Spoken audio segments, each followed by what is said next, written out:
Hi friends, this is Gautam. In this video tutorial, I am going to discuss about RIP routing protocol on DMVPN Phase 1. So in my last video session itself, we discussed about basic configuration of DMVPN Phase 1 lab.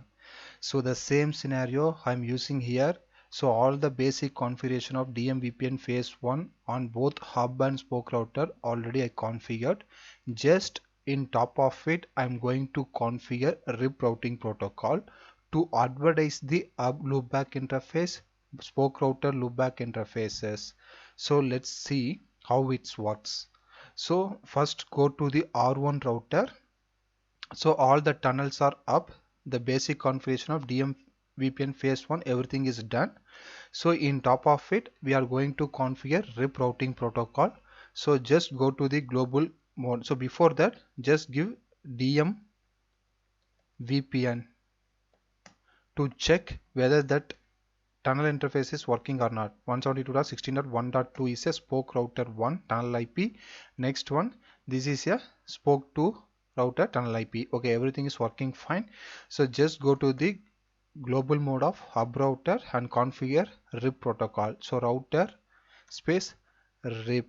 So RIP we know there are two versions are there, version 1 and version 2. So we are using version 2.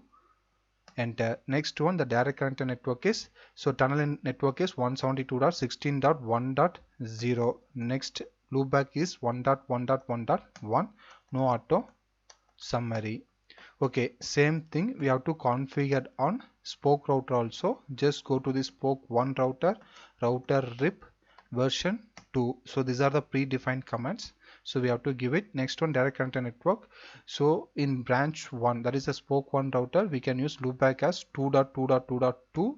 Next one, the tunnel interface IP is 172.16.1.0. No auto summary exit. So same thing we have to configure on spoke 2 router also. Router RIP version 2. Network 3.3.3.3 is a loopback IP of spoke 2. Next, our overlay network is 172.16.1.0. No auto summary exit. Okay, now we configured the RIP protocol on hub and both spoke router. Okay, just check the routing table, show IP route RIP. So we learned the 2.2.2, that is from spoke 1 loopback interface we learned. So RIP protocol is working very slowly, so we have to wait some time. We can see that 3.3.3 entry also. Yeah, here we can see. So hub router can learn both spoke router loopback address 2.2.2.2 and corresponding next hop IP is 172.16.1.2, that is a overlay IP, tunnel IP. So if you want to find out corresponding NBA address for this one, means the router will check show DMVPN.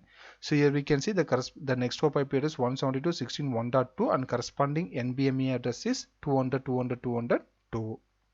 Okay, we can see branch 1, that is a spoke 1, show IP route RIP. So we can learn only hub router loopback interface only. So the spoke 1 is not able to learn the spoke 2 loopback address because RIP is a distance vector protocol. There is a split horizon issue. So what are the networks spoke 2 learn via what are the networks the hub router learn via this interface? The same interface it won't going to be advertised that network. So that's why the splittration issue is here. That's why spoke 1 router not learn the loopback address of spoke 2. So vice versa, spoke 2 not able to learn the loopback address of spoke 1. So we can check it on spoke 2 also.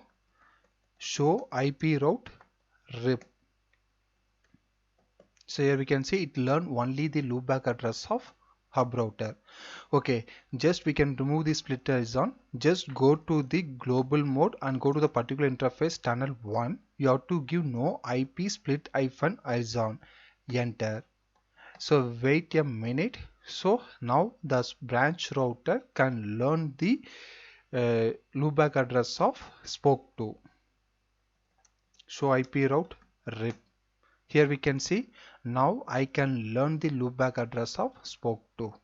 So same spoke 2 also learn the loopback address of spoke 1. So IP route trip, yes, we can learn it. And one more thing, you can check the next hop address closely. So 3.3.3 network I learned through 172.16.1.3, that is here through spoke 2 only I can learn this network. So anyway, in DMVPN phase 1, spoke to spoke, if you are trying to communicate, the traffic will be going via hub only.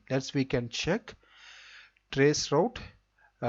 Spoke to loopback IP is 3.3.3 and source is my loopback IP 2.2.2. Here we can see first the packet will be going to hub router, then afterwards only it can reach the spoke to router. Okay friends, so I hope you can understand this concept.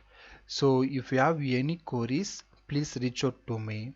So in next video session, we can use EHRP routing protocol, how the hub and spoke router can learn the loopback networks.